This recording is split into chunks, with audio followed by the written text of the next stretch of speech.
أعوذ بالله من الشيطان الرجيم. بسم الله الرحمن الرحيم. الحمد لله رب العالمين. نحمده ونستعينه ونستغفره ونعوذ بالله من شرور أنفسنا ومن سيئات أعمالنا. من يهده الله فلا مضل له ومن يضلل فلا هادي له. أشهد أن لا إله إلا الله وحده لا شريك له وأشهد أن محمدا عبده ورسوله.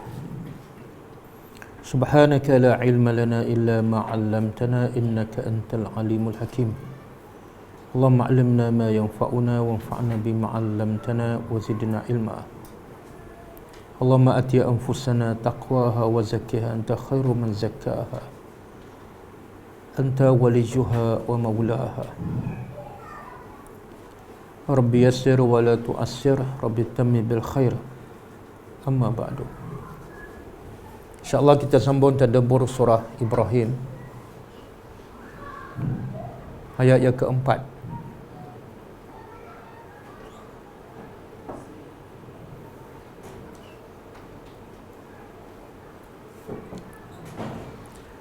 Setelah Allah memberitahu dalam ayat yang lepas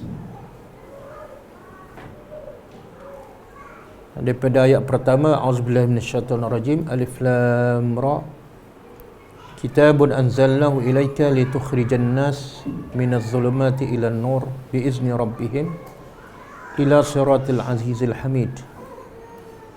Kitab ini kami telah turunkan kepada engkau wahai Muhammad dengan tujuan engkau dapat mengeluarkan manusia daripada kegelapan kejahilan, kegelapan syirik, kegelapan maksiat kepada nur dengan izin Tuhannya, kepada jalan yang lurus, iaitu jalan Al-Aziz Al-Hamid. Kemudian Allah beritahu kebesaran Allah yang menurunkan Al-Quran, iaitu Allah yang baginya, miliknya apa sahaja di langit dan di bumi. Kemudian Allah beritahu celakanya orang-orang kafir yang tidak beriman kepada Al-Quran dan menolak Nabi Muhammad sallallahu alaihi wasallam. Dan Allah beritahu balasan mereka di akhirat besok ialah azabun syadid. Kemudian Allah beritahu apa sebab, apa ciri-ciri orang kafir yang menolak Al-Quran.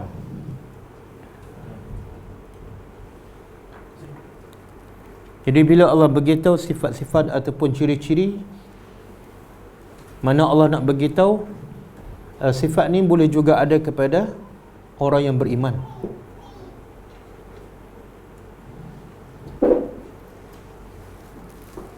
Okey, cuba keluarkan apa sifat-sifat, ciri-ciri yang ada pada orang kafir yang menyebabkan mereka menolak Al-Quran. Mereka tidak beriman kepada Rasulullah. Apa dia sifat dia?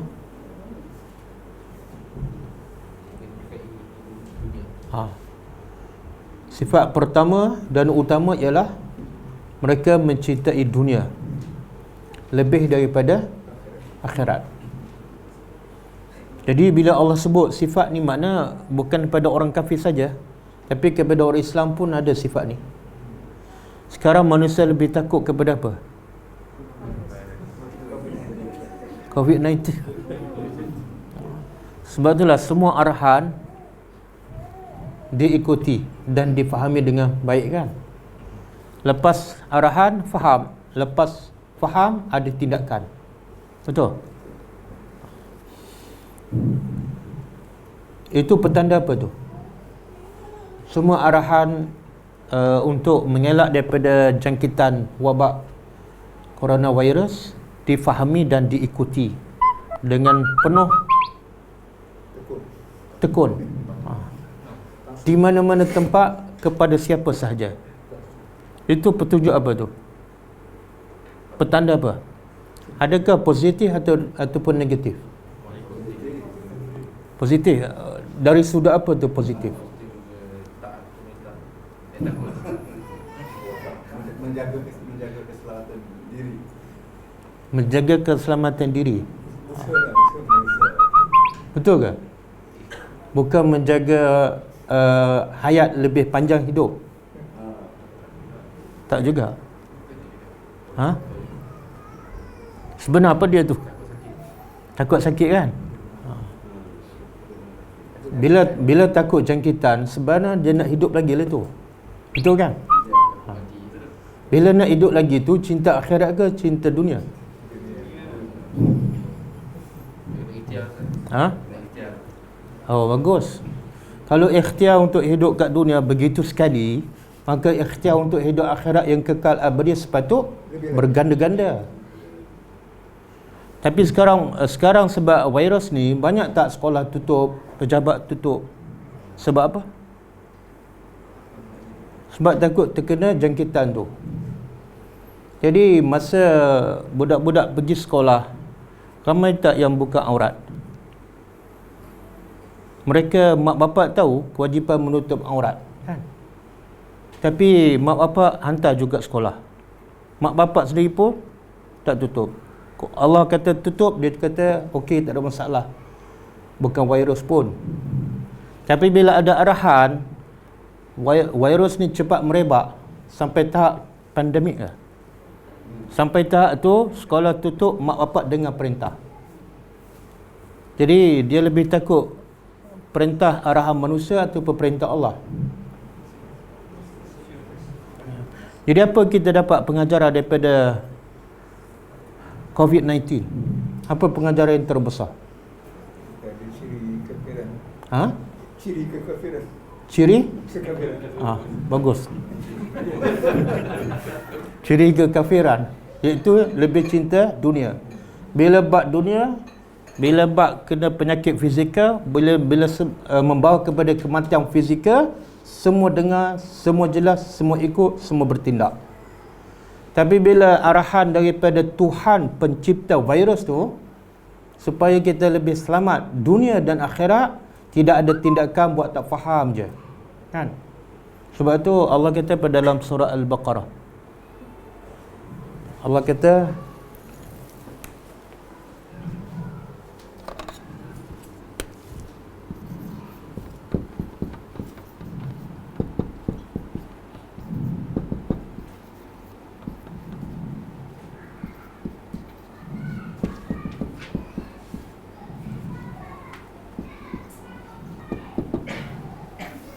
ayat ni panjang ha? Ini di akhir ayat. Cuba terjemah. Fala bukan tidak, jangan. Itu virus juga tu ha? Maka jangan takhshawhum, kamu takut mereka, wakhshawni, dan takutlah pada aku. Jadi keutamaan kita tidak takut pada orang ataupun takut pada Allah, yang mana lebih utama? Sepatut takut pada Allah dulu kan.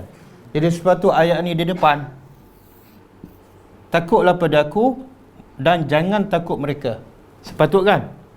Tapi Allah terbalikkan. Allah kata apa? Jangan takut mereka, baru Allah perintah takutlah hanya kepada aku. Kenapa takut pada Allah, Allah dikemudiankan?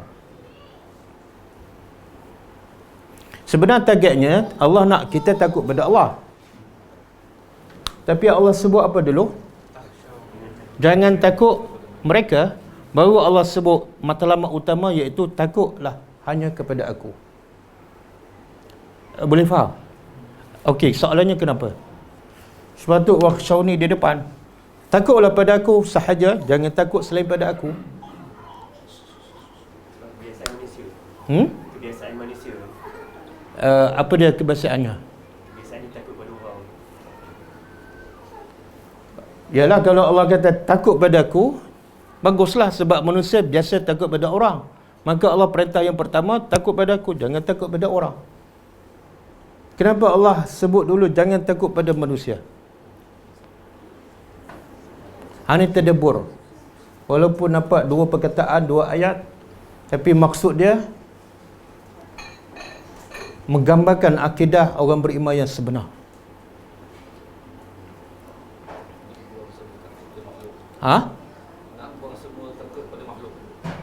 baru takut pada Allah.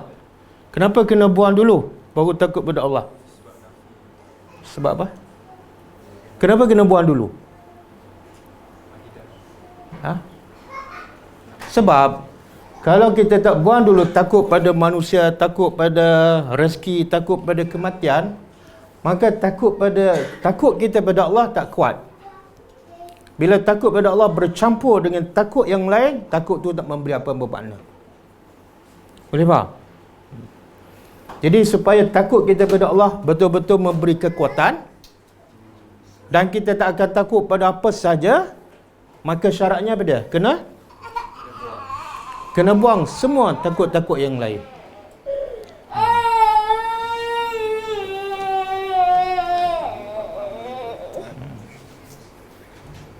Kena buang semua takut yang lain. Contoh apa dia? Dalam hidup kita banyak tak kita takut? Apa dia? Takut apa? Takut sakit kan? Mana lebih kita takut? Takut sakit ke takut dosa?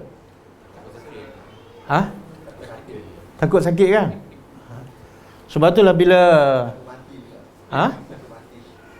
tu penyakit juga tu. Dia orang beriman patut tak takut mati? Tak patut. Kita pun tahu tak patut, tapi patut juga. Macam benda kita takutkan. Takut rezeki, takut tak cukup makan, takut anak tak dapat jodoh, takut macam-macam kita takut. Maka sebab itulah bila datang penyakit macam ni, jadi satu benda yang macam manusia lupa pada Allah. Sebenarnya apa tujuan Allah bagi penyakit ni?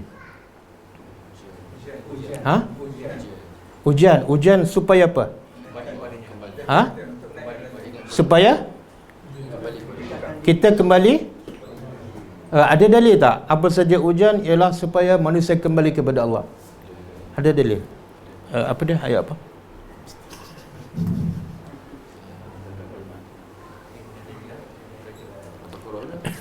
Innalillahi raji'un tu macam ada kematian je. Surah Al-Anbiya ayat berapa? 83 dan? Ya, cuba baca.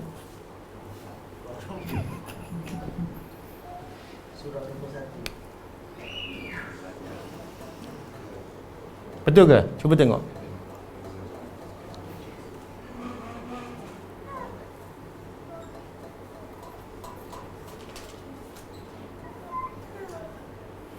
Ada ayat yang biasa kita dengar dan mungkin biasa kita baca. Ya Allah begitu kami akan timpa pada manusia satu musibah. Musibah dunia ni Allah ibarat musibah yang paling kecil. Besar mana pun dia sebenarnya adalah paling kecil bila dibanding dengan musibah di akhirat. Dan tujuannya supaya manusia kembali kepada Allah. Ayat ni biasa kita dengar dan mungkin biasa kita baca. Ya Al-Anbiya tu mungkin kita jarang baca kan. Saya nak bagi ayat yang biasa kita baca. Yasin. Saya baca ayat wala nuziqannahum. Yasin ke? Wala nuziqannahum minal azabil adna dunal azabil akbar. Yasin ke sejadah ke kahfi? Sejadah. Oh, ingat la'allahum yarji'un. Siapa yang selalu baca ni? Imam. Bila? Hari Jumaat. Jadi kalau makmum tak pergi salat subuh Jumaat, dia jaga dengarlah. Cuba terjemah. Walau nuziqannahum. Lam apa dia dalam bahasa Arab? Taukid, pasti. Kemudian nun pula ni, nun bersabdu pun taukid, penegasan. Asal dia perkataan nuziku. Nuziku je. Tapi kalau nuziku kami akan timpa, macam biasa je. Tapi Allah nak tegaskan musibah tu mesti berlaku, satu kemestian. Maka Allah tegaskan dengan huruf lam. Jadi terjemah apa ni? Pasti. Nun, sesungguhnya. Pasti kami akan timpakan kepada mereka minal azab, daripada azab al-adna. Tak, bukan dekat. Adna paling dekat. Paling dekat. Kalau dunia dekat, kalau paling dekat, dia bahasa Arab ni, kalau paling, dia pattern dia macam ni. Af'al.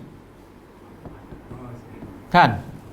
Kalau Hasan baik, kalau paling baik, kalau Kabir besar, paling besar, Jamil cantik, paling cantik, Ajmal.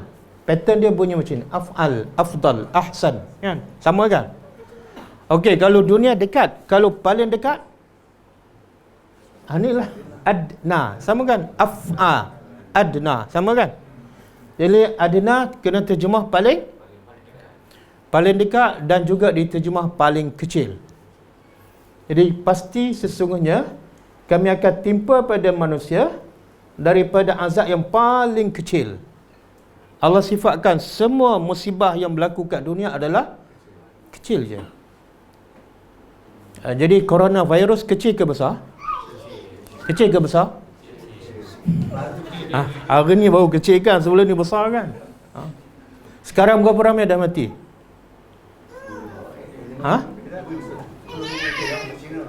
Tak, 5,000 lebih. Yang meninggal dah 5,000 lebih. Dia merebak ke Itali pun dah 1,000 lebih. Yang kena jangkitan dah 150,000. Kecil ke besar? Tiba-tiba kecil lah. Kerugian sektor pelancongan 3.37 bilion hasil virus corona ni. Kecil ke besar? Kecil ke besar? Kecil. Sebab yang Allah sebut dalam Al-Quran, musibah paling kecil tapi lebih besar daripada virus coronavirus. Musibah apa ni? Iaitu musibah zaman Nabi Nuh. Berapa ramai yang mati? Berapa ramai yang mati? Zaman Nabi Nuh, bila Allah datangkan banjir besar, bukan coronavirus, banjir je, dengan air je. Berapa ramai yang mati? Bukan hampir semua. Semua yang kafir mati. Sekarang baru 5,000. Ramai lagi tak yang tak beriman. Lagi kecil pada dulu. Kerugiannya, berapa banyak rumah hancur, berapa banyak pembangunan dah rosak apa semua hasil banjir yang besar tu. Berapa banyak? Bukan 3.37 bilion, tapi semua sekali hancur. Jadi yang Allah sebut dalam Quran sebenarnya lagi besar. Tapi sebab manusia tak baca Quran, dia ingat yang berlaku ni luar biasa. Padahal yang dalam Quran lagi luar biasa. Jadi kalau kita faham apa yang berlaku dahulu, yang sekarang kita tak akan terkejut. Tapi sekarang umat Islam terkejut tak? Terkejut luar biasa tak? Kenapa terkejut? Saya nak tanya, kenapa terkejut? Saya heran, kenapa terkejut?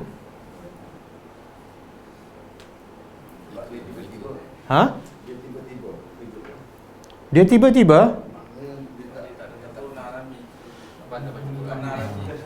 Tak pernah? Oh, jadi semua yang memanglah banyak berlaku ni yang belum dialami kan? Tak, ada sebab. Ada sebab kenapa kita terkejut. Yang sepatut kita tak terkejut. Apa dia? Ada dalil? Ada dalil tak? Cuba buka surah ni. Jawapan betul, cuma dalil tak ada. Cuba buka surah ni.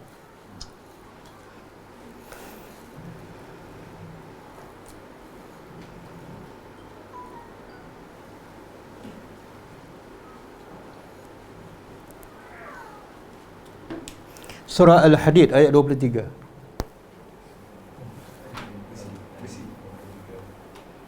Surah Al-Hadid ayat 23.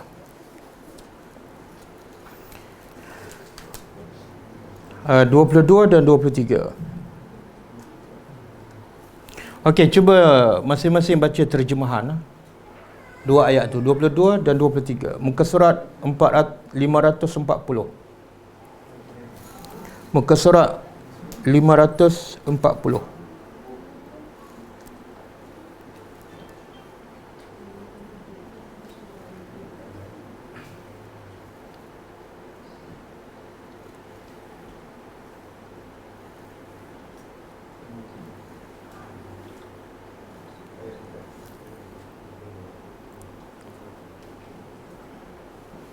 Ada?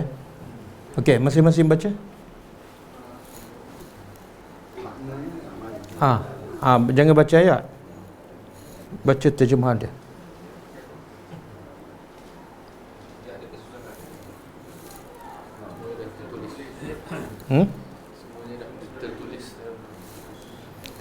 Semua tertulis di dalam kitab. Kitab mana ni? Lauh Mahfuz. Sejak bila? Sejak bila ditulis? Allah beritahu tu. Sebelum Allah cipta langit dan bumi. Dalam hadis pula Allah sebut, sebelum Allah cipta langit dan bumi berapa lama? 50? Makna sebelum 50,000 tahun Allah cipta langit dan bumi, Allah dah catat akan berlaku coronavirus. Dan akan berlaku kematian sampai hari ini, Allah dah catat dah 5,000 lebih. Di Malaysia 100, hampir 200 kes. Allah dah catat dah. Bukan sebelum kita ada, bukan sebelum Malaysia ada, tapi sebelum Allah cipta langit dan bumi 50,000 tahun. Kenapa Allah catat awal? Kenapa Allah catat awal? Baca ayat 23. Supaya apa? Apa hikmahnya? Supaya kamu tak bersedih di atas musibah yang menimpa. Satu lagi? Apa maksud tu? Allah dah tulis awal apa yang akan berlaku sebelum Allah cipta langit dan bumi 50,000 tahun, supaya kamu jangan sedih. Apa maksud dia? Apa dah? Tak, kalau kita baca ayat ni dan kita faham, tiba-tiba ada coronavirus, kita pun faham, ini Allah dah catat lama dah. Bila Allah dah catat, pasti akan berlaku tak? Pasti. Jadi kalau kita sedih macam mana pun, dapat elak tak? Tak dapat elak. Jadi ada guna tak sedih? Ada guna tak terkejut? Tak ada guna, tak ada faedah langsung. Sebab benda tu kalau Allah catat, pasti akan berlaku. Kalau dapat nikmat pula, Allah kata supaya kamu jangan gembira dan sombong. Sebab apa? Kamu gembira ke, kamu tak gembira ke, memang aku dah catat kamu akan dapat rezeki ni. Aku nak uji kamu. Jangan sombong. Kita kalau dah tahu benda tu akan berlaku, kita gembira tak? Katalah saya beritahu, lepas 10 tahun, kamu akan jadi jutawan, kan? Tiba-tiba, ini betul-betul berita lah ni. Lepas 10 tahun, betul-betul jadi jutawan. Gembira sangat ke biasa-biasa je? Sebab apa? Yang jenis terkejut ni siapa ni? Yang jenis tak tahu ayat ni. Yang jenis terkejut dengan coronavirus, yang tak faham ayat ni. Terkejut luar biasa. Boleh faham tak? Kenapa nak terkejut? Saya nak bagi tahu, A mati sebab kena coronavirus. B mati sebab tak beriman. Yang mana kita terkejut? Yang mana kita terkejut? Yang paling bahaya, mati tak beriman ke mati kena coronavirus? Tapi orang tak terkejut. Sebelum datang coronavirus, berapa orang dah mati? 5,000 ke 50,000? Tapi ada terkejut tak? Sepatutnya yang tu lagi kita terkejut. Sebab apa? Masa dia lepas mati, lagi teruk dia tak akan mati. Akan dia azab dalam kubur sampai di akhirat, sampai bila-bila. Yang tu patut kita lagi terkejut. Sebab itulah Nabi sedih. Nabi sedih bila Nabi berdakwah orang tak beriman. Sebab apa? Sebab apa Nabi terkejut? Sebab dia terkena COVID-19 ke sebab dia tak beriman?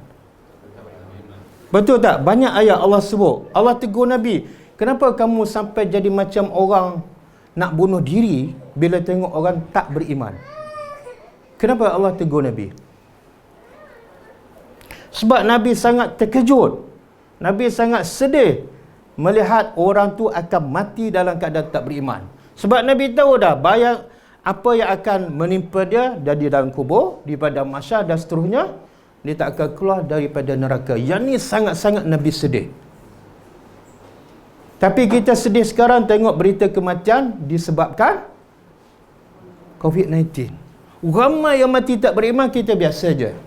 Betul tak? Jadi menunjukkan kita tidak ada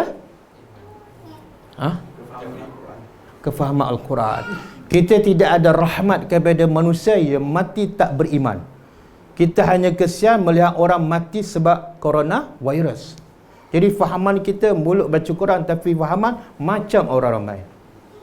Betul. Jadi Allah kata jangan takut semua, tapi takutlah hanya kepada aku. Tengok dalam surah Sajadah. Allah kata kami akan timpa mereka daripada azab yang paling kecil. Jadi coronavirus kecil ke besar? Terkejut ke biasa je? Ada dalil tak? Tak perlu terkejut. Ada dalil tak? Surah apa? Ni saya lagi terkejut, dah belajar lupa dah. Surah? Bukan. Al-Hadid 22 dan Allah kata dah cantik lama dah, jangan terkejut. Terkejutlah bila anak kamu solat lambat. Kan? Terkejutlah bila kamu sendiri baca Quran tak menangis. Sebab gunung pun boleh pecah, kamu macam mana tak terkejut pun bila baca Quran. Okey. Pernah tak terkejut bila kita baca Quran tak menangis? Terkejutnya aku, kenapa aku tak menangis? Tak ada kan? Tak ada. Okey. Kemudian Allah kata apa? Dunal azabil akbar. Sebelum azab yang sebab tu adna paling dekat. Tapi kenapa kita terjemah paling kecil? Sebab tengok lawan dia. Azab yang paling, kalau sini paling besar, mana sini paling kecil. Jadi kami akan timpa pada mereka daripada azab yang paling kecil sebelum ditimpa azab yang paling besar. Di mana? Kenapa Allah sebut, Allah sifatkan azab akhirat azab yang paling besar?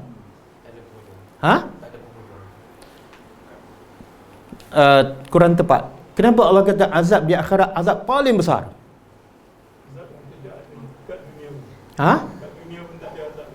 Bila sebut paling besar apa makna? Ada lagi tak yang lebih besar pada tu? Tak ada. Itulah kemuncaknya.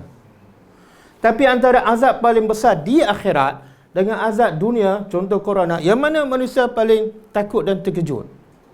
Ya Allah, sebab manusia tak faham azab Allah sangat dahsyat. Allah kata pada dalam surah ni, wala yu'azzibuhu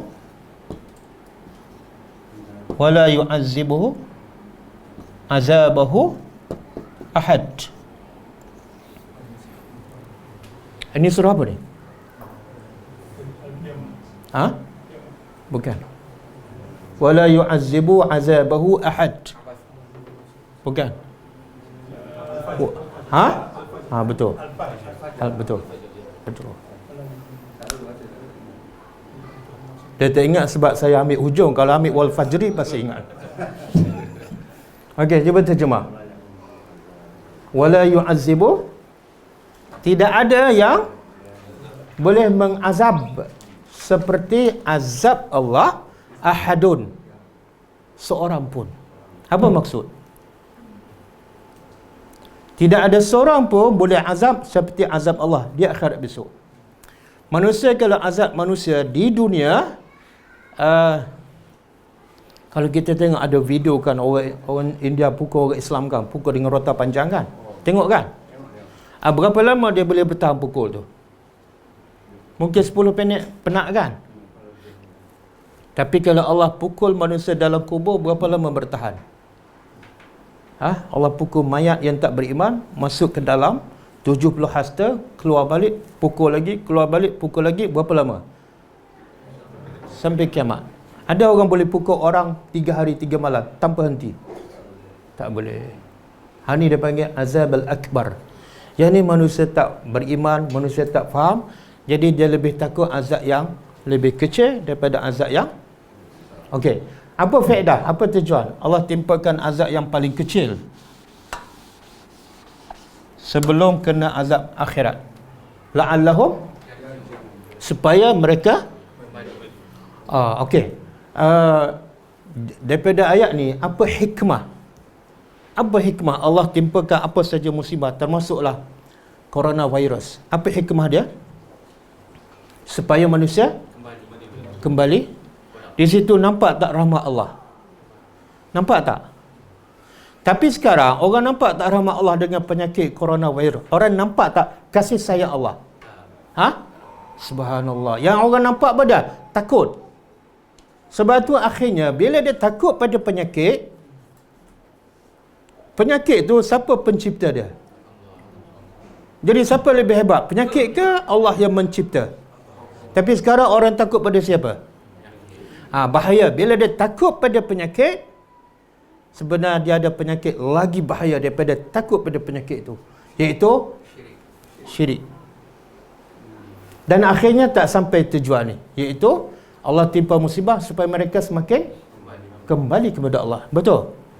Hasil daripada penyakit ni, virus ni, ramai tak kita tengok orang kembali kepada Allah? Kat mana tu? Tak, maksud saya, kalau kembali pada Allah, contoh yang paling nyata, apa dia? Semakin ramai datang ke masjid lah. Betul tak? Kalau kamu kenal Allah, pergilah rumah Allah. Kalau rumah Allah tak ramai, makna apa tu? Maknanya sebelum kembali. Betul? Jadi sejak datang virus ni, ada tak Jumaat-Jumaat baru di mana-mana masjid?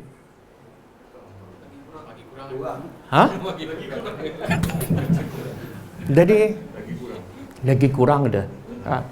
Ada tak hasil daripada virus tersebar ni, orang semakin ramai tadabbur Al-Quran? Nampak tak? Tak nampak. Jadi sebenarnya manusia bahaya dia apa dia? Bila dia takut pada penyakit, dia tak akan kembali kepada Allah. Tapi kalau dia kena penyakit ni, siapa yang cipta, siapa yang bawa, dia akan kembali kepada Allah. Jadi jangan takut pada penyakit, takutlah pada pencipta penyakit. Boleh? Okey? Jadi ini penyakit yang kita nak ubat, yang kita nak rawat, ialah tidak faham Al-Quran.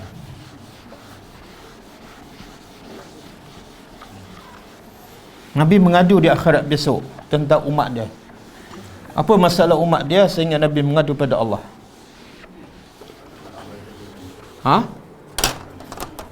Nabi kata, wa qala ar-rasul ya rabbi inna qaumi ittakhazu hadzal qur'ana mahjura. Surah apa? Furqan ayat 30. Wa qala ar-rasul ya rabbi inna qaumi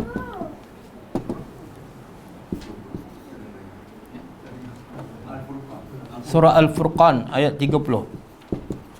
Ittakhazu hadzal Qur'an mahjura.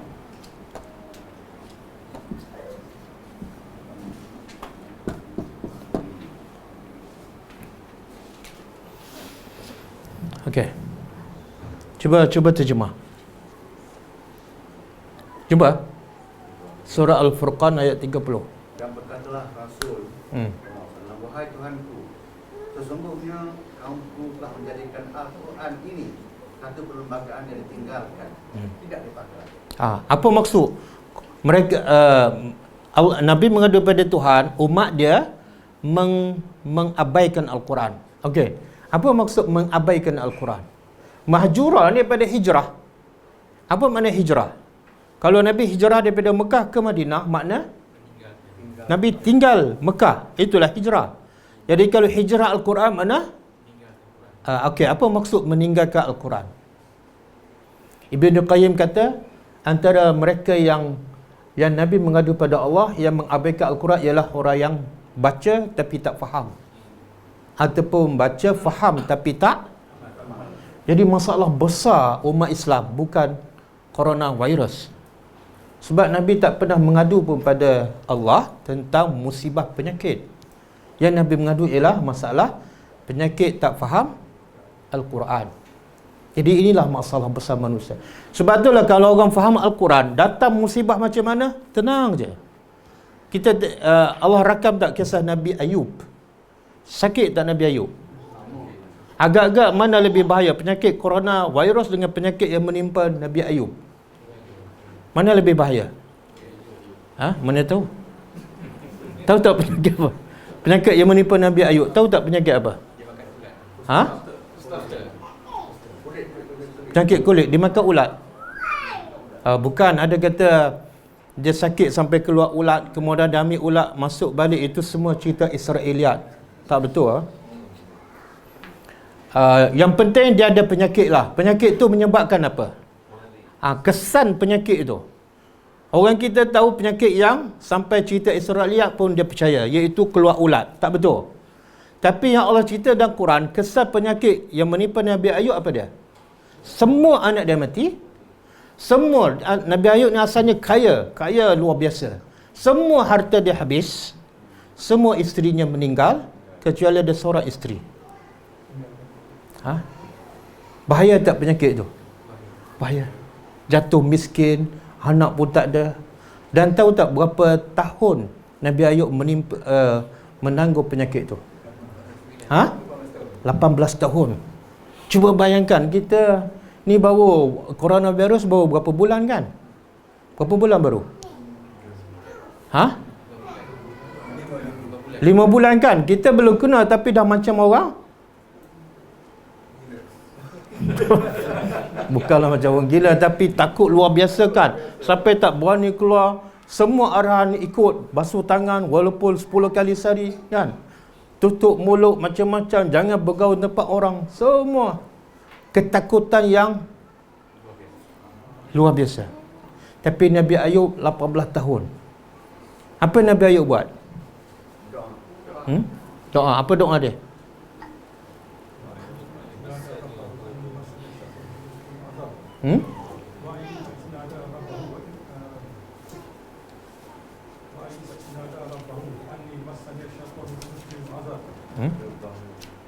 Oh, tu yang panjang ada, kita ambil yang pendek je. Sebab yang panjang rasa abang seorang je hafal ya. Dia doa dia, Anni massaniya ad-dur wa anta arhamu rahimin. Surah apa? Al-Anbiya ke? 83. Betul? Al-Anbiya 83. Hari ni doa dia pendek je. Cuba baca. Anni, sesungguhnya aku, massaniya, telah menimpa aku, ad-dur, mudarat. Mudarat tu penyakit lah. Allah tak sebut penyakit apa. Tapi kita tahulah menderitanya Nabi Ayub sehingga semua anaknya mati, semua hartanya hilang, semua isterinya meninggal. Dan wa anta arhamur rahimin, dan engkau adalah yang paling penyayang. Dia tak minta sembuh. Dia tak kata ishfini, sembuhlah aku. Maksudnya apa ni?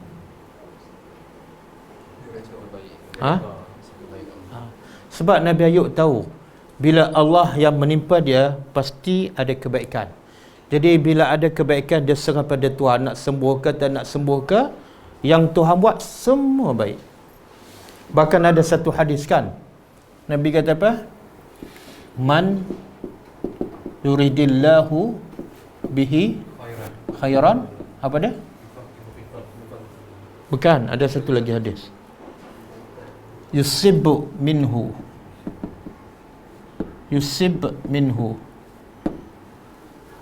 Tengok cuba terjemah. Man, siapa yang yuridillah, Allah kehendaki, bihi, dengannya khaira, kebaikan. Dengar. Nabi kata siapa yang Allah nak kebaikan pada dia, Allah kata apa? Yusib, Allah akan menimpakan musibah kepadanya. Tengok terbalik tu. Kita kalau suami sayang pada kita, suami bagi hadiah ke suami bagi musibah? Bagi? Tak sayang. Itu suami tak sayang. Suami tak sayang. Sebab apa? Bila suami bagi hadiah, isteri sayang pada suami kan sayang pada hadiah? Hadiah tu sabab dia. Sabab dia. Ya. Tengok Allah sayang pada hamba. Bila Allah nak kebaikan pada orang tu, kebaikan, Allah bagi apa? Musibah. Jadi musibah tu baik tak bagi orang beriman? Baik. Jadi kalau Allah takdirkan kita ditimpa, minta dijauhkan, ditimpa penyakit coronavirus kan, baik tak untuk kita? Kuat sikit. Baik ke tak? Baik ke tak? Jika kita sedar. Tak, kita minta jauh. Tapi kalau Allah dah tulis 50,000 tahun sebelum Allah cipta, perdana haid lagi. Allah dah catat kita memang kena penyakit itu. Ada faedah tak? Takut ke, sedih ke, risau? Ada faedah? Jadi baik tak untuk kita? Baiklah. Itulah sifat akidah orang beriman. Kalau engkau takdirkan aku tak boleh lari, pakailah topeng 4 lapis. Memang kenalah. Sebab penyakit ada kaitan tak dengan ajal? Penyakit ada kaitan tak dengan kematian? Tak ada. Kematian ada kaitan dengan ajal. Berapa ramai yang tak kena pun coronavirus mati juga. Bukan 5,000, dah 50,000 dah. Jadi jangan takut dengan penyakit, tapi takutlah mati dalam keadaan tak beriman. Okey? Kena sebut tak? Innalillah tu. Apa simptom? Sebut bila tu? Yang ayat Al-Quran. Apabila datang musibah, sebutlah innalillah. Kena tak? Tak, Allah kata allazina iza asabatuhum musibah. Orang-orang yang apabila mereka ditimpa musibah, sebutlah innalillah. Dah ditimpa ke belum? Jangan lagi. Dah tak entah sendiri. Belum, dah ke belum? Belum lagi. Belum lagi. Jangan sebut. Jadi nak mengelak musibah, ada doa mengelak musibah, ada doa setelah ditimpa musibah. Doa bila ditimpa musibah ni, doa Nabi Ayub. Doa ni jangan baca sekarang, tunggu dulu. Doa nak mengelak musibah apa dia? Yang Nabi ajar baca pagi-pagi kan, bismillahirrahmanirrahim la yadurru ma'asmi syai'un fil ardi. Itulah hisnul muslim, pendinding kepada orang beriman. Sebab tu Nabi sayang pada kita. Nabi kata jangan baca sekali seminggu, sebab musibah boleh datang 24 jam. Maka bacalah pagi petang kan. Zikir pagi petang. Kemudian Allah ma'afini fi badani, ya Allah afiatlah pada badan aku, wa fi sam'i wa fi basari kan. Tiap-tiap pagi 3 kali, petang. Siapa baca tu insya-Allah selamat. Kalau kena virus juga, mana Allah nak baik dah tu, ada kebaikan. Okey? Baru kita sambung ayat. Jadi penyakit cinta dunia, penyakit siapa tu? Penyakit orang kafir. Yang kedua, dia menghalang orang daripada agama Allah.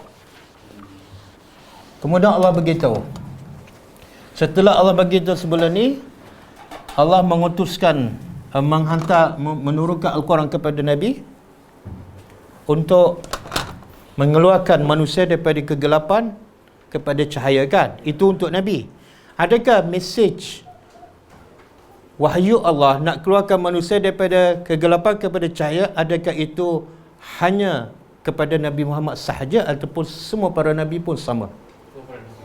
Maka Allah pun sebut kisah Nabi sebelum Muhammad. Jadi yang kami turun wahyu pada engkau, tujuannya sama dengan wahyu diturunkan kepada para Nabi sebelum ni. Okey, wa ma arsalna, dan tidak arsalna, kami utuskan. min rasulin, dari mana-mana rasul, illa,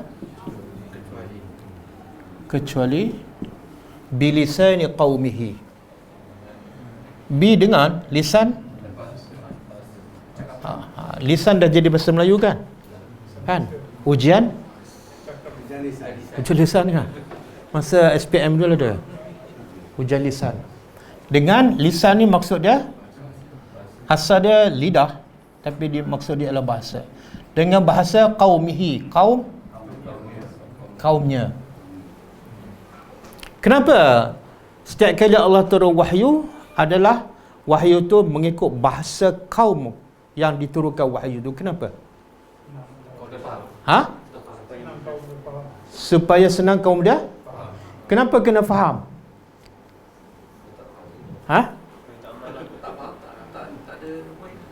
Kalau tak faham, ada faedah tak wahyu tu?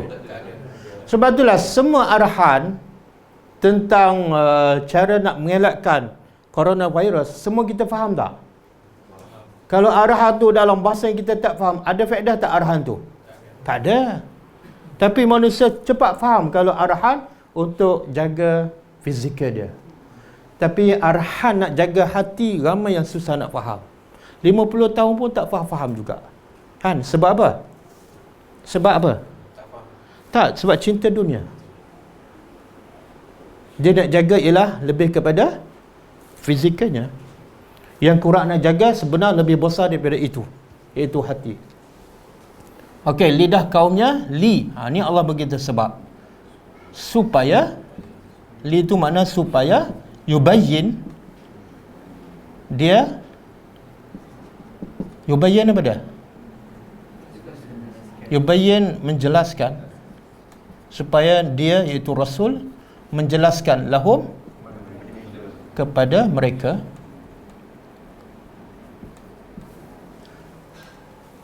menjelaskan apa? Petunjuk Allah. Jadi kalau wahyu turun pada Ibrahim tapi bukan dalam bahasa Ibrahim, Ibrahim boleh jelas tak kepada kaum dia? Sia-sialah wahyu tu. Kan? Cuba buka surah Ad-Dukhan ayat 58.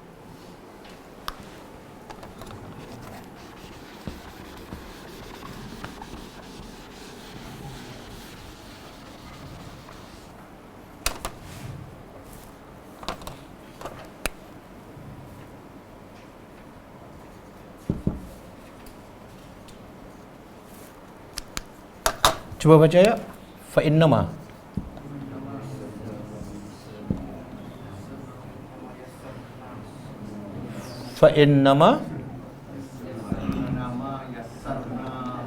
yassarnahu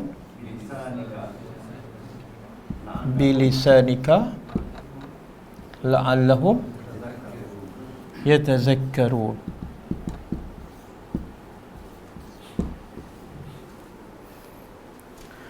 Okey, cuba terjemah. Fa innama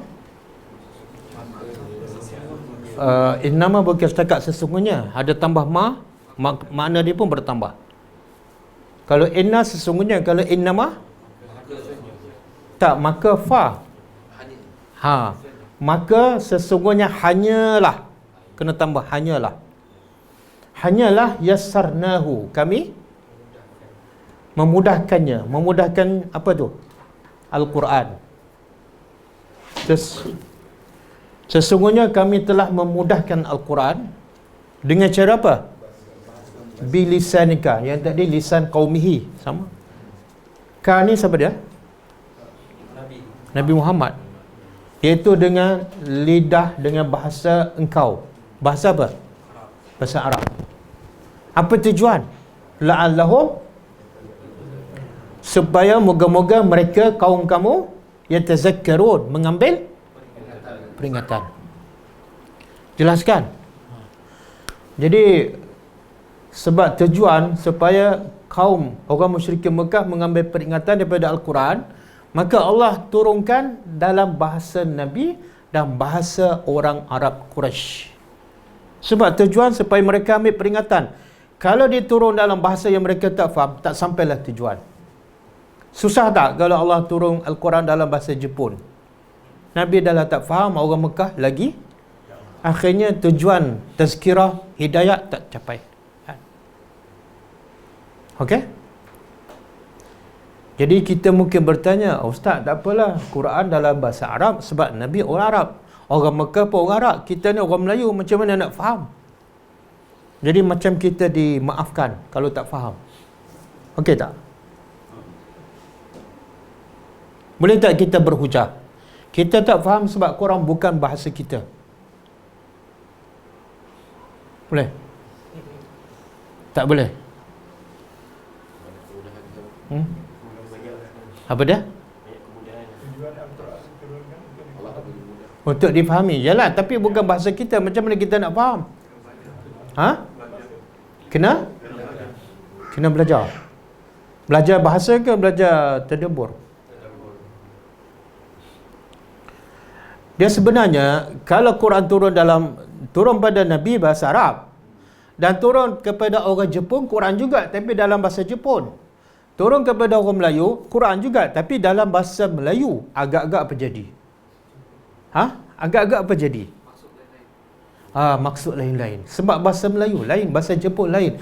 Akhirnya dia akan tafsir, dia akan faham Al-Quran mengikut bahasa mereka. Betul? Maka sebab itu Allah satukan Quran turun dalam satu bahasa. Adapun umat lain yang bukan berbangsa Arab akan dihuraikan, dijelaskan oleh Nabi. Melalui apa dia? Hadis-hadis, melalui perbuatan akhlak Nabi, sirah Nabi. Dan sebab itulah di peringkat awal Nabi sebagai Islam, dah ada tak orang yang bukan bangsa Arab terus beriman dan terus menerima Al-Quran? Ada? Contoh? Salman Al-Farisi. Ada tak Salman Al-Farisi mengadu, memang saya tak boleh faham dalam bahasa Arab? Ada? Tak ada. Menunjukkan apa? Mudah. Lagi bangsa apa? Suhaib Ar-Rum, daripada Rom. Lagi? Raja Najasyi. Bilal bangsa apa? Bilal Afrika. Bilal daripada Habsyah, Ethiopia. Jadi mereka dengan mudah terima Al-Quran. Menunjukkan apa? Walaupun mereka bukan bangsa Arab, tapi Quran tu mudah. Ada tak dalil mengatakan Allah kata kami permudahkan Al-Quran untuk difahami? Tak kira kamu bangsa apa? Ada? Surah apa?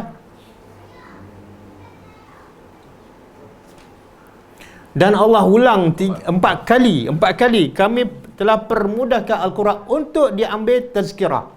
4 kali Allah ulang. Surah apa? Surah apa? Al-Hijr bukan. Al-Qamar. Ayat dia?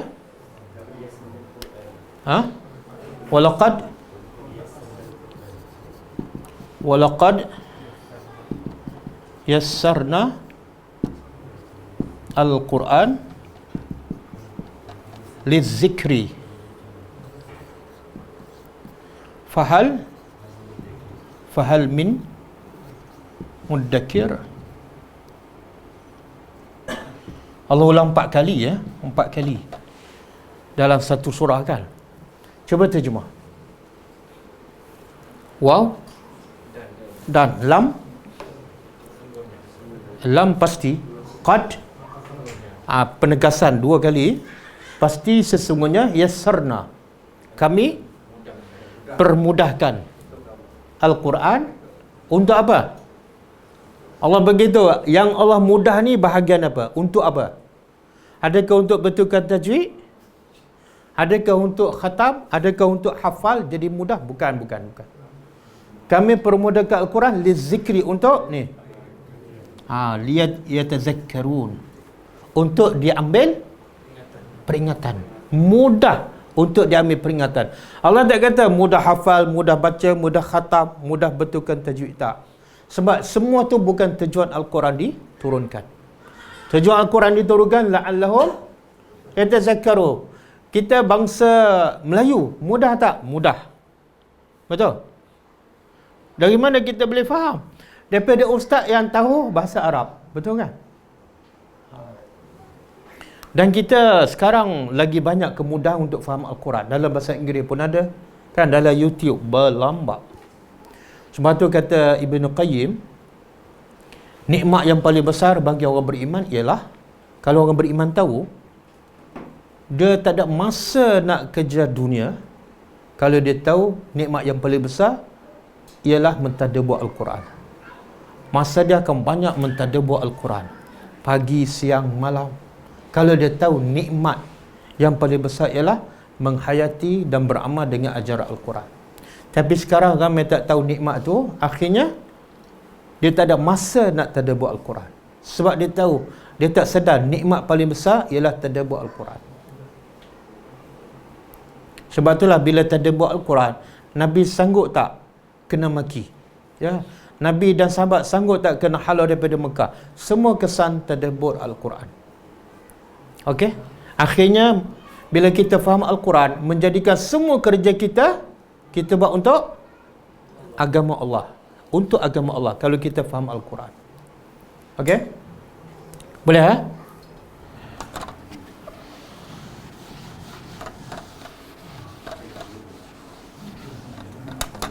Kemudian fa, maka yudillullah, Allah menyesatkan man yasha, siapa yang dia kehendaki.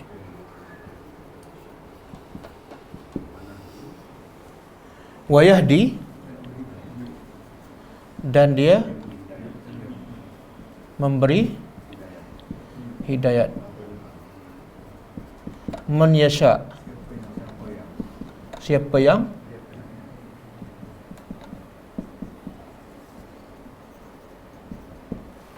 okey. Tengok Allah kata dia akan menyesatkan siapa yang dia kehendaki dan dia akan memberi hidayat siapa yang dia kehendaki. Tapi Allah sebut ni sesat dan bagi hidayat setelah apa? Setelah Allah beritahu, Allah turunkan Al-Quran atau wahyu dengan bahasa Rasul dan bahasa kaum supaya Rasul tu jelaskan maksud Al-Quran. Mana kaum tu dah jelas tak? Tiba-tiba dia pilih sesat, Allah pun sesatkan. Tiba-tiba jelas, dia pun pilih hidayah, Allah pun bagi hidayah. Jadi salah siapa kalau kaum tu sesat? Salah manusia.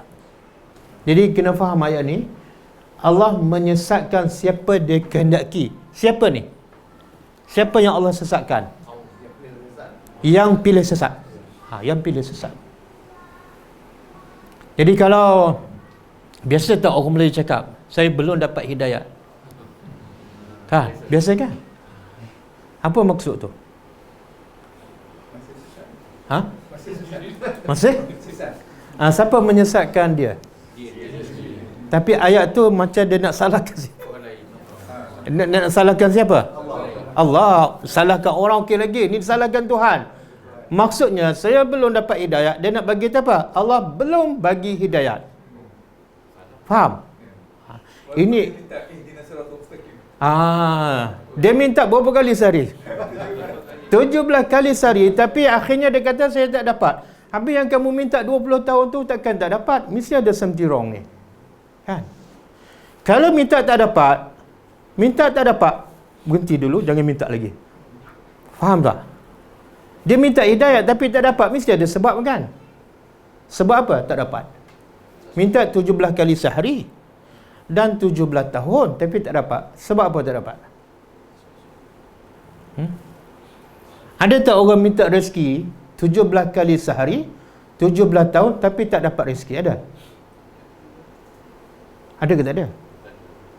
Tak ada kan? Sebab apa tak ada? Betul Allah tetap, tapi kena cari tak? Sebab apa dia minta rezeki tak pernah tak dapat? Sebab lepas minta dia pergi cari. Yang hidayat ni dia minta tapi tak cari, sebab tu 17 tahun tak dapat. Hidayat kat mana? Hidayat dalam Al-Quran. Dia baca dalam Fatihah, ihdinas siratal mustaqim. Lepas solat dia pergi tak tadabbur Al-Quran? Tak. Bila tak pergi, dia sampai 50 tahun, sampai mati tak akan dapat hidayah. Sebab tu jangan kita pelikkan orang solat masuk neraka. Orang puasa, orang haji masuk neraka. Sebab apa? Dia sebenarnya tak dapat hidayah. Dia kadang-kadang solat sebab orang solat. Sebab solat, kenapa? Sebab takut itu adalah rukun Islam. Tapi banyak lagi perintah Allah dalam Quran dia abaikan. Bahkan Allah kata yukazibu biddin.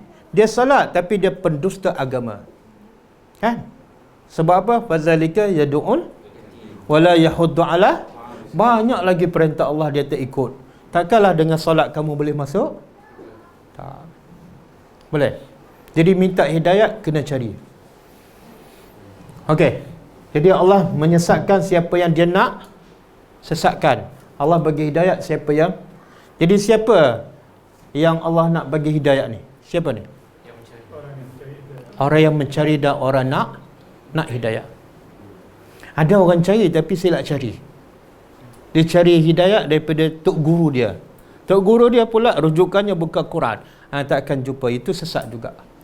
Sebab hidayat mesti, kalau nak hidayat daripada Allah, kena ikut peraturan dia dalam Al-Quran, bukan daripada pendapat guru. Waktu sekarang macam-macam tak coronavirus. Ada tok guru tu kata minum air halia. Macam-macam teori dia. Sebab apa? Tidak berpandu Al-Quran. Okey, wahwal azizul hakim, dan dia Al-Aziz Maha Perkasa, Al-Hakim Maha Bijaksana. Apa dia contoh Allah tu Maha Perkasa? Bila Allah sebut sifat dia, dia nak, Allah nak apa daripada kita? Allah nak kita satu kenal dia. Yang kedua lepas kenal rasa kehebatan dia. Yang ketiga lepas rasa semakin taat. Kesan dia semakin, dan kemuncaknya dia tak takut pada sesiapa dah. Sebab wahwa ala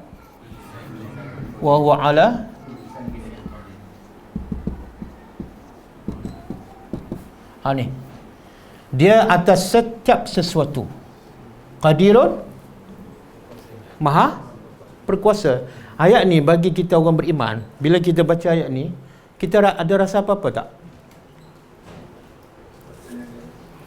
Kalau minum kopi rasa kopi kan? Kalau makan nasi biryani rasa kan? Kalau baca ayat ni ada rasa apa-apa? Rasa gementar. Yang kedua? Insaf. Yang ketiga? Nampak macam banyak tu.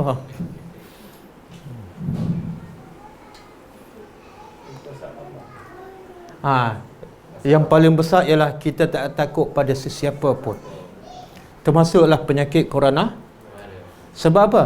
Allah Maha setiap sesuatu. Termasuk tak coronavirus?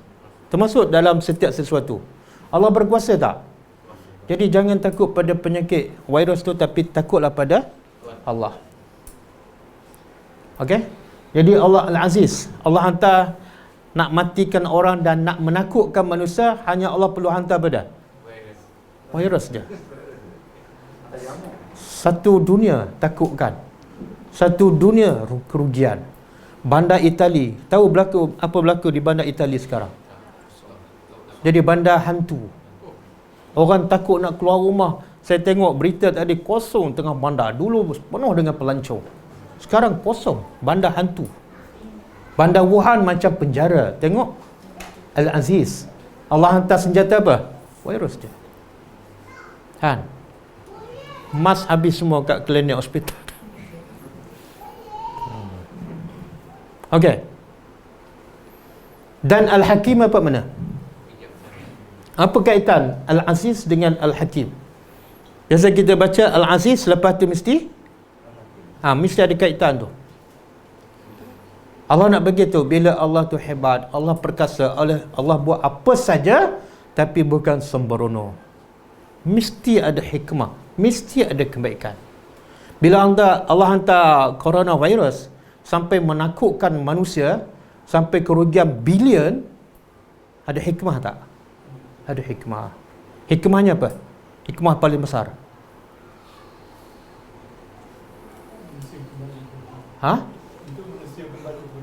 Supaya manusia kembali kepada Allah. Kalau virus kamu dah takut, pencipta dia kamu kena lagi takutlah. Tapi sekarang belum nampak tanda-tanda tu, kan? Tak nampak orang semakin ramai ke masjid, orang semakin banyak masa baca dan tadabbur Al-Quran, orang semakin banyak berzikir, orang semakin banyak tutup aurat, kan? Tak nampak. Yang ada ialah tutup mulut. Bila dia nak mengumpat, dia buka balik tak?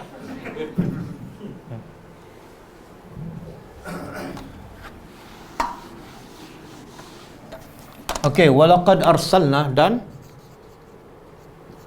pasti sesungguhnya arsalna,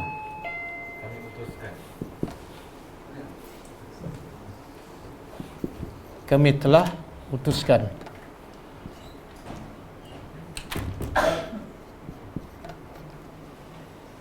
Musa bi ayatina, dengan ayat-ayat kami. Okey, sekarang Allah bagi contoh contoh wahyu dan rasul yang Allah utuskan sebelum Nabi Muhammad, iaitu kepada Nabi Musa. Dan kita tahu antara kisah para nabi yang paling banyak dicerita dalam Quran ialah kisah Nabi Musa. Kenapa Nabi Musa? Nabi banyak, rasul pun banyak, tapi kenapa cerita paling banyak cerita Nabi Musa?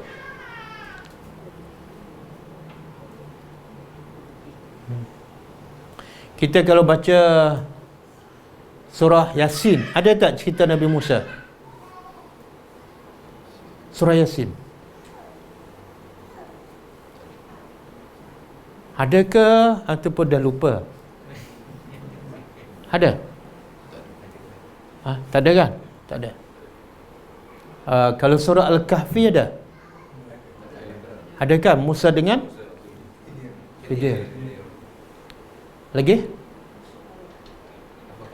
Surah-surah panjang je. Surah panjang. Surah pendek biasa tak ada. Jadi antara kisah paling banyak ialah kisah Musa. Apa sebab? Apa hikmah? Tapi semua Nabi berhadapan dengan kaum. Tapi kenapa Musa yang terpilih? Banyak uji. Okey, ujian paling besar Nabi Musa apa dia? Apa dia? Ujian paling besar kepada Musa siapa? Firaun mengaku dia Tuhan. Lain-lain? Dia sebenar ujian paling besar kepada Musa Firaun ke kaum dia? Mana tahu? Bangsa yang paling banyak Allah laknat, Allah cela dalam Quran, Firaun ke Bani Israel? Bani Israel. Ujian paling besar kepada Musa ialah bukan musuh dia Firaun, tak, pengikut dia. Kita kalau musuh tolak kita dan maki kita, biasa sebab dia musuh. Tapi kalau pelajar kita, pengikut kita tikam daripada belakang, luar biasa tak? Luar biasa. Musa pengikut dia ikut dia tak? Ikut, beriman, lepas tu petang kafir. Besok beriman lagi, petang besok tengok bila Musa dan kaum dia diselamatkan oleh Allah daripada Firaun, semua Firaun dan pengikut dia tenggelam lemas. Lepas selamat je kaum dia dapat tak nikmat yang besar? Apa nikmat yang besar? Selamat daripada kezaliman Firaun. Selamat ada, berpuluh tahun mereka dizalimi, anak lelaki disembelih hidup-hidup dan anak perempuan dibiarkan hidup dalam keadaan ketakutan, dihina. Tiba-tiba Allah matikan semua Firaun. Nikmat tak bagi mereka? Dan mereka nampak tak nikmat yang Allah bagi pada mereka depan mata? Tapi lepas selamat je dia minta apa dengan Musa? Lepas selamat aja, bukan makan. Minta makan okey. Dia minta apa pada Musa? Lepas selamat daripada laut tu, nampak Firaun dengan pengikut dan lemas. Dia minta apa? Dia lepas selamat dia tengok ada satu orang sembah berhala. Dia kata apa pada Musa? Musa, boleh tak buat pada kami satu berhala supaya kami sembah macam puak tu sembah Tuhan berhala. Oh, sakit hati tak Musa?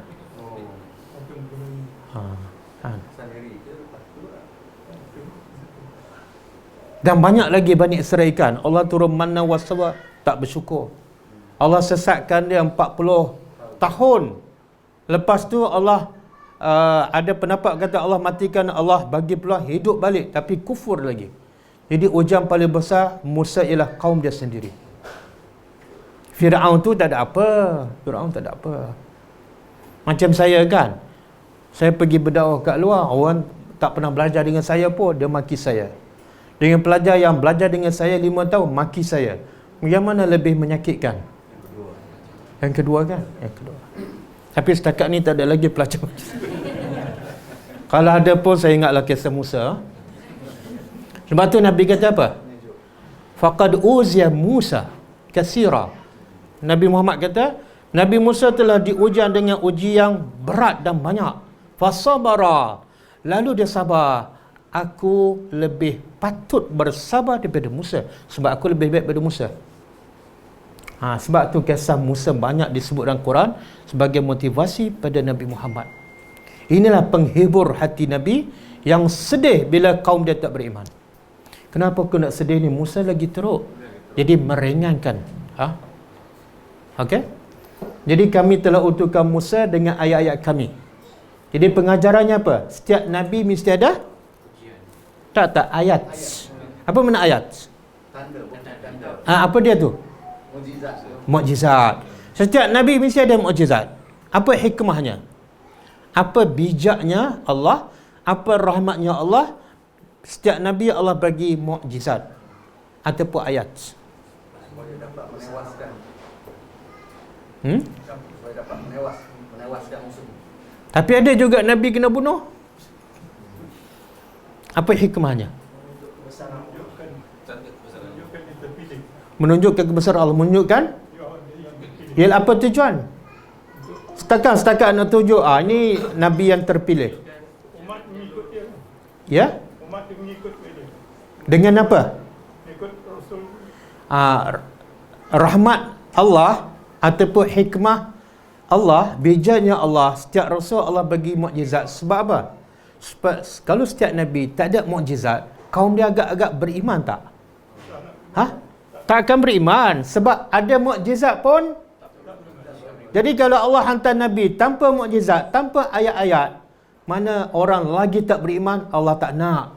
Sebab Allah hantar Nabi supaya manusia beriman. Maka Allah tak akan buat yang menyebabkan orang tak beriman. Apa dia? Tak ada bukti.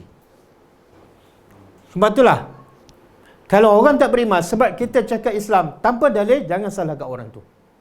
Macam mana orang nak beriman dengan kita? Kita cakap, guru saya cakap. Kan? Pada pendapat saya. Jadi kalau orang tak beriman, jangan marah pada orang tu. Sebab kita cakap Islam, maka dalilnya mesti daripada pemilik dia, iaitu Allah. Bawalah ayat Quran, bawalah hadis. Kan? Kalau setakat nak gelakkan orang, jangan nama Islam. Okey? Jadi bijaknya Allah, setiap Nabi ada mukjizat. Dan mukjizat pula sesuai dengan zaman. Itunya bijak Allah. Kalau zaman Musa, apa yang terkenal? Sihir. Maka Allah bagi tongkat. Zaman Nabi Isa, apa yang terkenal? Sakit. Kalau zaman Nabi Isa terkenal dengan menyembuh penyakit, tiba-tiba Allah bagi Quran. Jadi tak sesuai. Tak bijak kan? Zaman Nabi Muhammad apa yang terkenal? Orang musyrikin Mekah. Syair, ahli bahasa, pakar bahasa kan. Zaman kita pula apa terkenal?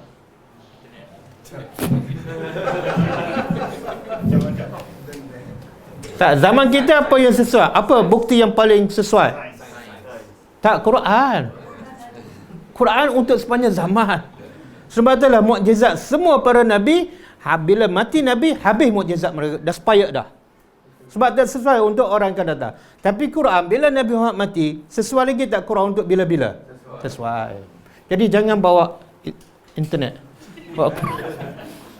Bawa Al-Quran, ha? Sekarang Quran ada internet Ustaz. Quran ada internet. Tapi ramai yang tak faham baca Quran. Okey, an akhrij. Ini tujuan matlamat Allah utuskan Musa dan semua para nabi agar keluarkan. Ini fi'il amar. Allah kata pada Musa, keluarkan qaumaka. Kaum Nabi Musa beda. Fir'aun ke Bani Israel? Bani Israel. Minaz zulumat, dari kegelapan. Kita dah belajar ayat pertama kan? Apa makna kegelapan? Kegelapan yang paling besar, asas kejahilan. Bila jahil, tak kena agama, tak kena Tuhan, membawa pada syirik. Sebab tu nikmat paling besar ialah kenal Tuhan. Bila kenal, dia akan tauhid dan beribadat pada Allah. Kemudian kepada nur, kepada cahaya. Cahaya ni apa dia? Cahaya ni makna Allah sebenarnya hidayah lah, tapi Allah sebut cahaya. Sebenarnya ada maksud. Allah boleh kata minaz zuluma ilal huda, boleh je. Tapi bila Allah sebut cahaya, Allah nak bagi kita sesuatu. Iaitu bila orang dapat hidayat, seolah orang yang dalam kegelapan diberi cahaya. Macam mana dia rasa? Tenang, lapang je. Sebab tu orang beriman, bila datang virus, coronavirus, dia tenang je sebab dia dalam cahaya. Orang dah takut macam-macam, dia tenang je. Okey. Sekarang tenang tak dengan penyakit coronavirus? Tenang? Tak tenang juga. Tak apa, nanti kita bagi makan supaya lebih tenang. Wa zakirhum, dan zakir. Ini fi'il amar. Akhrij fi'il amar, zakir fi'il amar. Ingatkan mereka. Inilah kerja para nabi. Ingatkan mereka bi ayyamillah, dengan ayam ni jamak kepada yaum. Yaumun, hari. Kalau jamak dia ayam.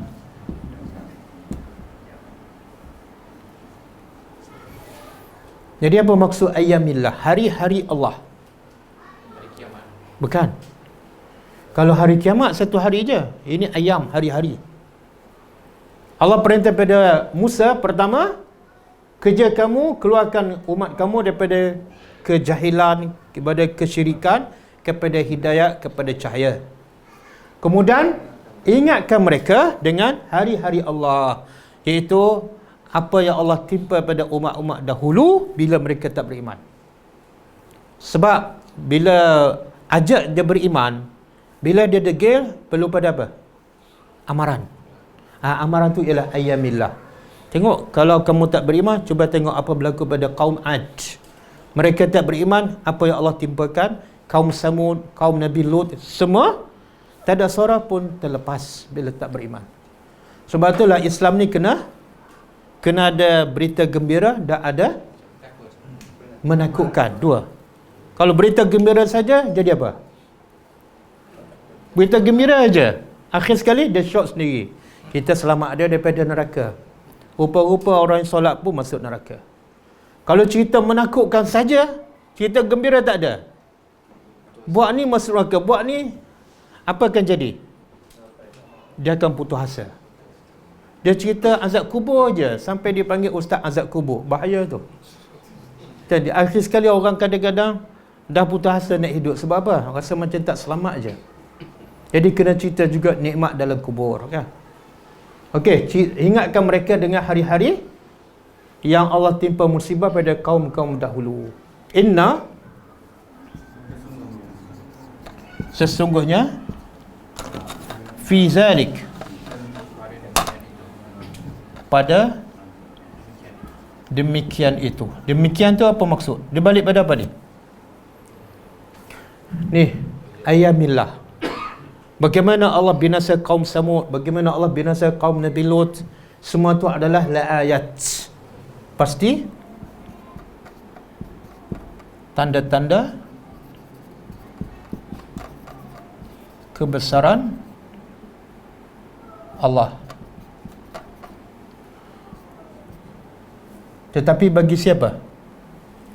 Siapa yang bila dengar cerita kaum Samud dibinasa, kaum Ad dibinasa, siapa yang akan rasa kebesaran Allah daripada kisah tu? Bukan semua. Likulli, bagi setiap sabar. Sabar apa dia? Bukan sabar saja. Kalau sabar, sabirun. Sabirun.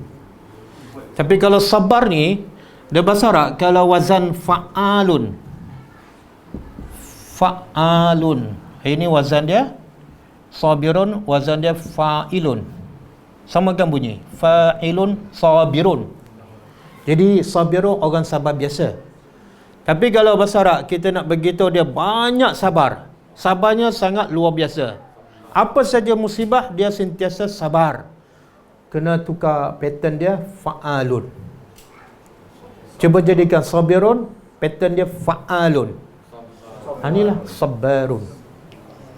Sabarun.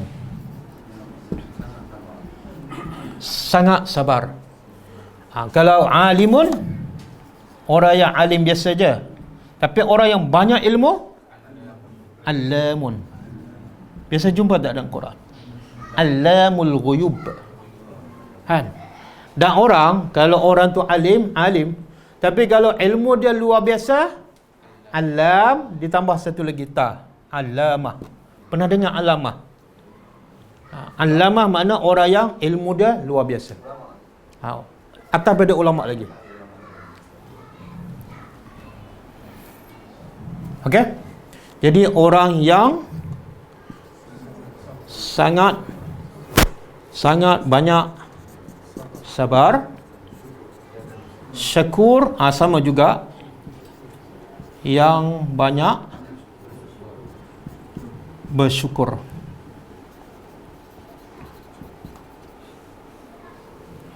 Okey. Kenapa Allah sebut sabar dan syukur? Apa makna sabar?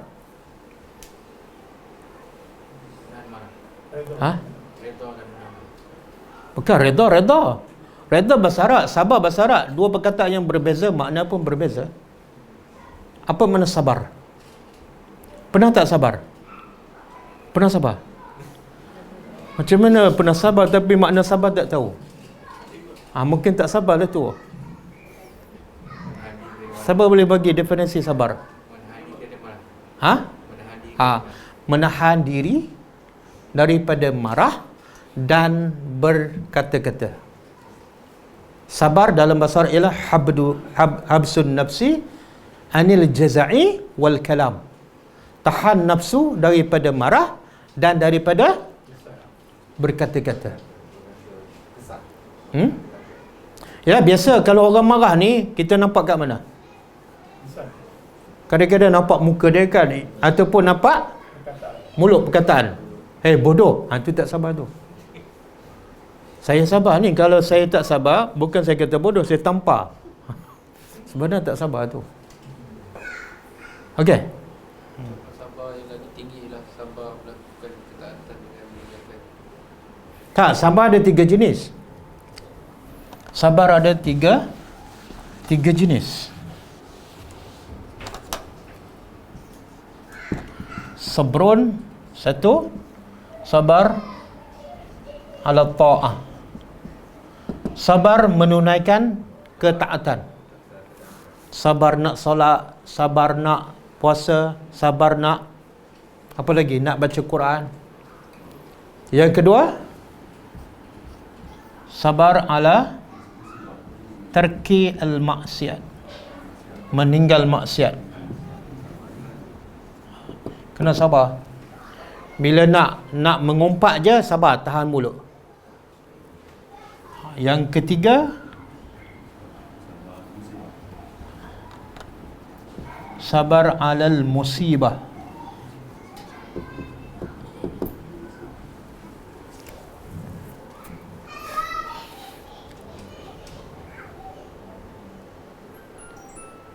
Dalam tiga-tiga sabar ni, yang mana paling sukar?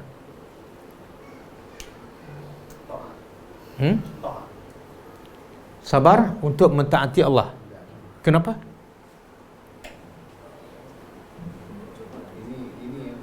Banyak cubaan ni musibah, kan? Biasa orang Melayu lah, kalau sebut sabar, biasanya bahagian ketiga je, kan? Bila ada musibah, barulah kita nasihat, sabar je lah. Nampak macam mana kan, benda dah berlaku. Itu bila musibah. Tapi sabar mentaati Allah, jarang orang Melayu bagi nasihat. Contohlah, kita nak suruh anak kita solat, kan? Biasa tak kita nasihat, sabar, lawan nafsu, pergi solat. Biasa tak? Tak ada, kan? Yang kedua, sabar ni pun jarang di sisi orang Melayu. Sabar, jangan mengumpat. Ada pernah? Pernah dinasihat macam tu? Sabar, jangan tengok wayang. Ada? Ada kan? Bila isteri kita nak membeli, kan, lebih pada keperluan, kita kata sabar, jangan beli, nanti kena soal di akhirat tak boleh jawab. Biasa bagi nasihat macam tu? Tak ada. Oh biasa? Oh biasa. Itu suami yang beriman ataupun suami yang kedekut? Okey, sabar yang paling susah yang mana? Taat. Kenapa? Tak. Mana pula bila nak solat, bukan musibah. Solat musibah ke? Bukan. Dia yang paling sukar, dia sebenarnya ikut orang lah. Ada orang nak solat tu mudah, kan? Tapi bila musibah dia tak tahan. Dia boleh pergi solat 5 waktu pergi masjid. Tapi bila keluar masjid, kereta dia cuma pecah dan mengamuk. Dia tak boleh sabar yang ni. Yang ni okey.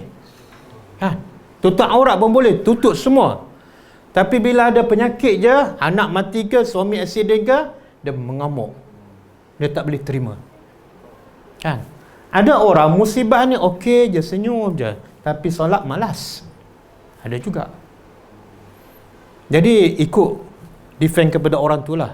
Tapi sebenarnya hakikatnya yang paling sukar ni nombor 1. Kenapa? Sebab nak buat perintah Allah perlu pada 2 step. Contohlah nak solat, kan, pertama perlukan apa? Lawan nafsu yang tak nak solat. Kena lawan nafsu, kan? Yang kedua kena buat apa? Kena bertindak, kena ambil wuduk, kena pergi masjid, kan? Kena ada 2 step. Jadi bila 2 step lagi sukar. Adapun sabar meninggal maksiat hanya 1 step je. Iaitu bila contoh nak tinggal maksiat, apa perlu kita buat? Apa dia? Contohlah nak berhenti mengumpat, apa perlu buat? Diam je. Perlu tak bangun ambil wuduk pergi masjid? Tak perlu. Jadi yang kedua 1 step je. Dan musibah, bersabar di atas musibah sebenarnya paling mudah. Kenapa? Sebab apa? Sebab yang ni nak buat ketaatan ada pilihan tak? Nak buat boleh, tak nak buat pun sebenarnya susah. Yang kedua, ada pilihan tak? Nak tinggal maksiat ataupun? Yang ketiga, ada pilihan tak? Dia sebenarnya lagi mudah. Sebab dia tak perlu lawan apa-apa, kan? Kalau kereta dah aksiden, kan, ada pilihan tak? Tak ada. Bila tak ada pilihan, bukan terima, terpaksa terima. Nampak macam ustaz dah jadi. Kalau saya marah pun dah jadi. Itu sabar ke tak? Sabar ke tak? Tak sabar tu. Sebab mulut cakap juga. Sabar ada 3 tahap sabar. Tahap sabar, itu jenis sabar. Ini tahap sabar. Ada 3. Yang paling rendah sabar. Paling rendah sabar, iaitu setakat tahan marah aja. Mulut tak mengomel, tapi hati marah, hati membengkak. Itu sabar yang paling sabar yang tinggi sikit, sabar campur redha. Dia tak marah, mulut tak mengomel, kepada hati pun redha. Allah dah takdirkan. Okey, sabar yang paling tinggi. Sabar yang paling tinggi, sabar. Campur rida, campur syukur.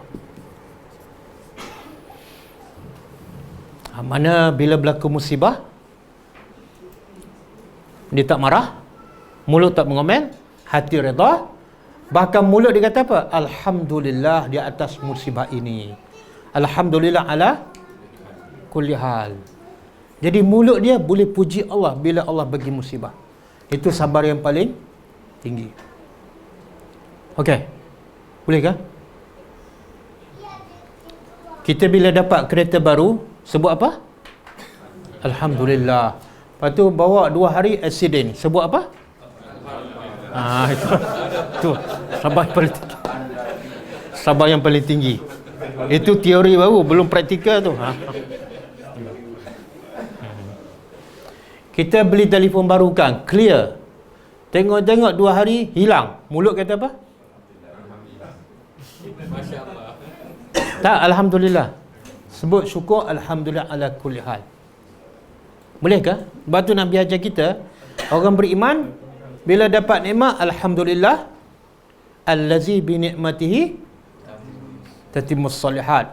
Dan bila dapat musibah, orang beriman pun sama, alhamdulillah juga, cuma belakang lain sikit. Alhamdulillah. Jadi hidup orang beriman ni sentiasa tenang je. Okey? Boleh? Jadi semoga tahap sabar kita dapat yang ketiga. Jumpa doktor, test darah, doktor kata apa? Kamu ada jangkitan coronavirus. Alhamdulillah.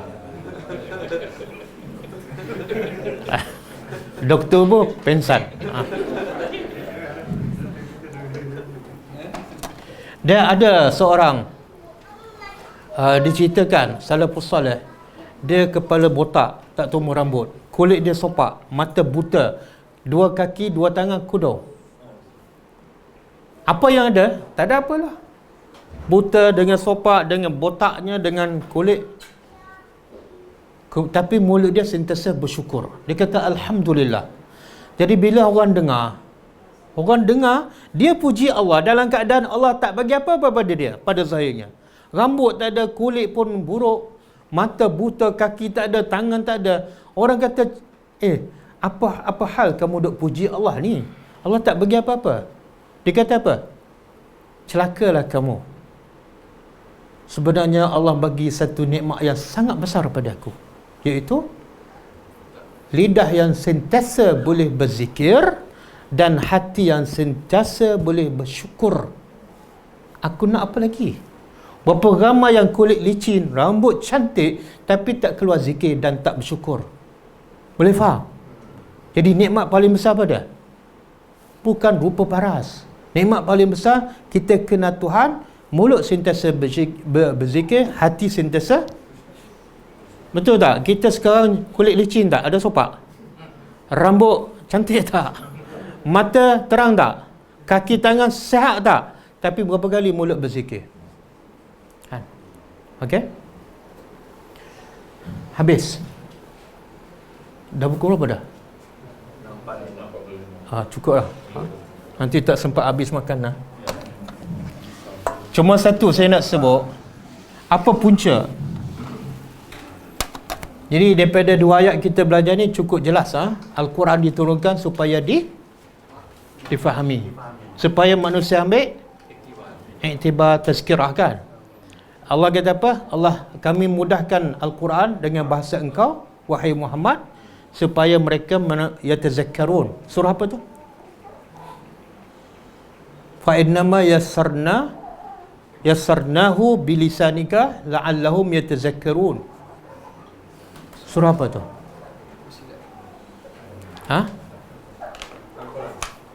Surah? Bukan. Ni belum keluar kelas ni. Kalau tanya masa makan, confirm lupa. Surah Ad-Dukhan. Ayat 58. Kan 58 kan? Yelah yang tadi lah, bukan yang minggu lepas. Yang bulan lepas saya tak tanya. Lupa dah. Tadi pun lupa Ustaz. Jadi apa punca manusia tak faham Al-Quran? Cuba buka surah Al-Kahfi ayat 57. Al-Kahfi.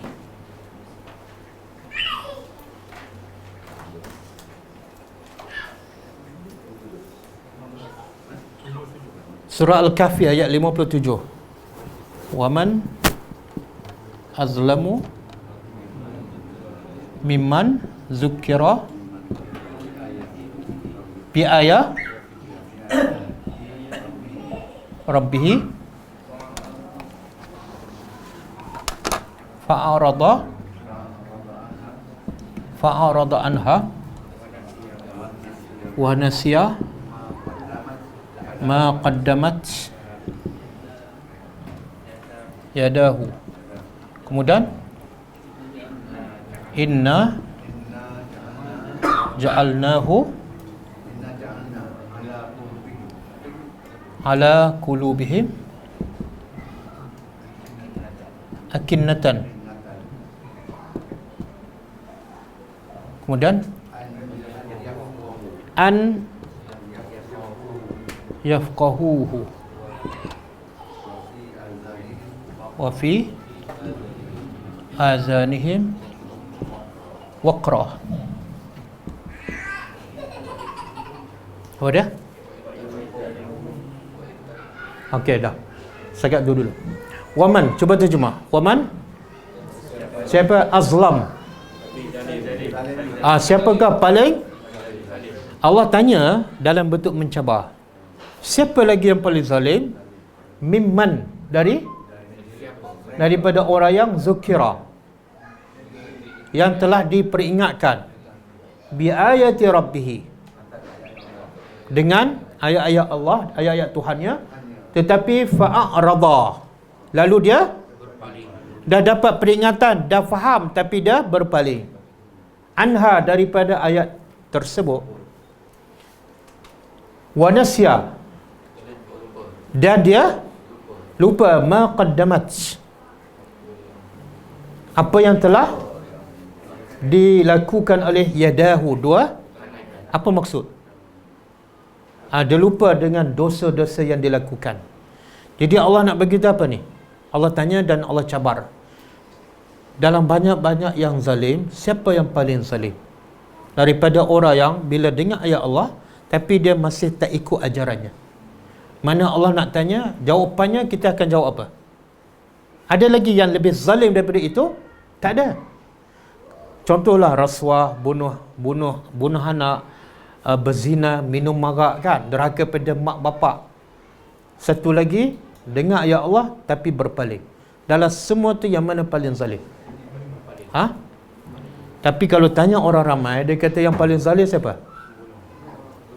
Yang bunuh ataupun yang rasuah kan? Tak. Yang paling zalim ialah dah dengar peringatan, dah faham tapi masih tak ikut. Sebab tu Allah kata apa? Apa punca ni? Inna, sesungguhnya kami ja'alna. Kami, ni punca mereka tak ikut. Kami telah jadikan ala qulubihim, atas hati-hati mereka, akinnah. Akinnah apa makna? Penutup. Dalam hati mereka ada penutup, hijab, menyebabkan mereka an yafqahu. Yafqahu fiqh. Penutup tu menghalang mereka daripada memahaminya. Memahami apa? Al-Quran. Jadi punca manusia tak faham ada akinnah. Baca Quran macam mana pun tak faham. Yang kedua, wa fi azanihim, dalam telinga mereka ada penyumbat. Adakah maksud penyumbat tu menghalangnya daripada mendengar? Bukan. Dia boleh mendengar apa saja, tapi bila dengar Quran dia tak faham.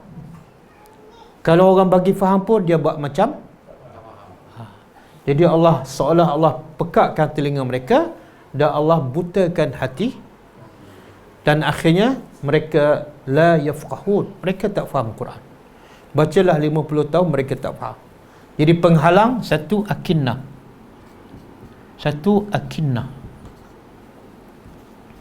Yang kedua waqra.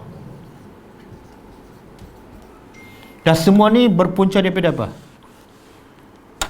Berpunca daripada dosa. Dosa lah penghalang manusia. Dia baca Quran, kadang-kadang baca Quran setiap pagi kan. Orang kata pergilah tadabbur, tak apalah. Ada waqra lah tu. Dia tak ada keinginan nak faham. Sebenarnya hati mereka telah Allah dah tutup.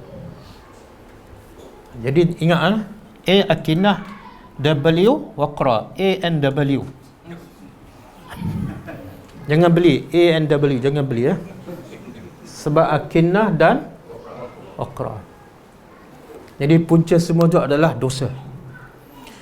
Sebab tu ulama kata bila baca Quran tak faham dan tak nak faham, cuba cek diri kita, dosa-dosa yang kita lakukan. Okey, cukup lah? Ada soalan?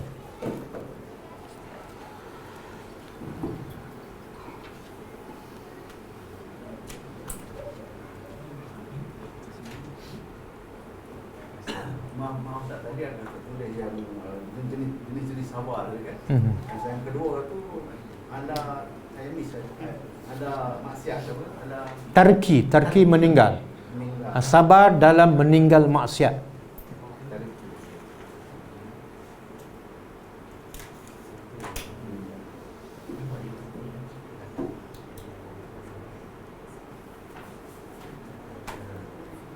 Okey, ada soalan tak ada? Kalau tak ada, kita tutup dengan membaca tasbih kafarah.